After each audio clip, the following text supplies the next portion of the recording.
12 Great Perennials for Shade.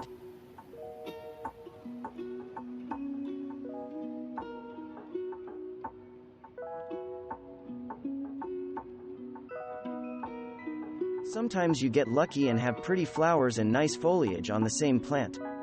Such is the case for Lenten Rose Helleborus orientalis. The blooms on Lenten Rose begin with a lovely bud that resembles a rosebud, which later opens into a flower that will remain through the summer heat. After the spring color fades, Lenten Rose continues to add visual appeal through intense, leathery dark green leaves that retain their beauty throughout the summer. The common bleeding heart Dicentra spectabilis is a well-known classic, but other types of Dicentra are worth planting in your landscaping. Rodger's flower does bear blooms, but it is valued more for its big, pretty leaves. Some types, such as R. esculifolia, have leaves like those on a horse chestnut tree Asculus. Like leopard plant, this one grows well in damp areas that are not completely waterlogged. It can grow fairly well in the sun if the soil is moist and rich in humus. Even more so than Rodger's flower, Japanese forest grass or Hakone Grass is grown for its value as a foliage plant. You can choose from various cultivars, depending on the look that you want. For example, the Naomi variety often has more red in its leaf blades than Areola, which is one of the best kinds for a golden color. Jack-in-the-Pulpit Arisaema triphyllum is sure to inspire you if you like plants that are a bit out of the ordinary. It is a woodland plant in many areas of North America, so it is a no-brainer for woodland gardens. This perennial for shade certainly is not grown for its flowers, but Jack-in-the-Pulpit rewards those willing to forgive its lack of showy flowers with a brightly colored bunch of red berries. Bunchberry, Cornus canadensis, is another native plant of North America. It is in the same genus as the dogwood trees, but do not let that fool you. This is a tiny plant, essentially a wildflower.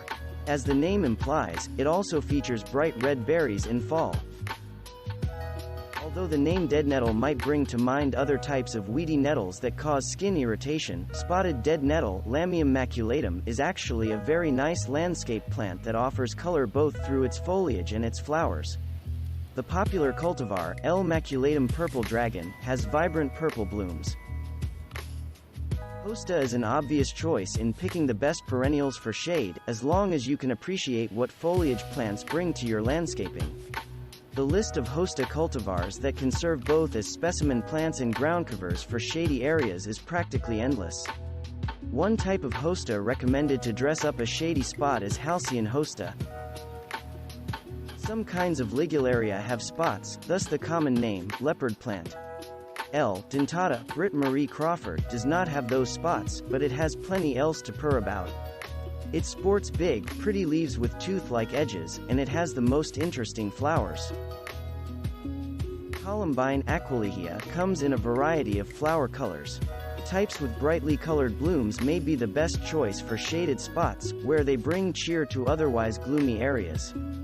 Generally speaking, the unique shape of Columbine is what makes them so special.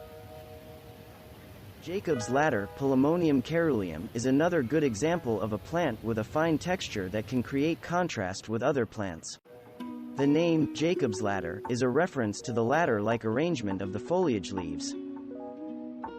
The leaves of Virginia bluebells, Mertensia virginica, like those of Dutchman's breeches, disappear by midsummer when this perennial enters a period of dormancy. Most consider this an acceptable price to pay because the flowers of this spring plant make it worthwhile. Its flowers start out pink lavender but later change to deep blue. Thanks for watching. Subscribe for more interesting videos. And please hit the like button for the YouTube algorithm.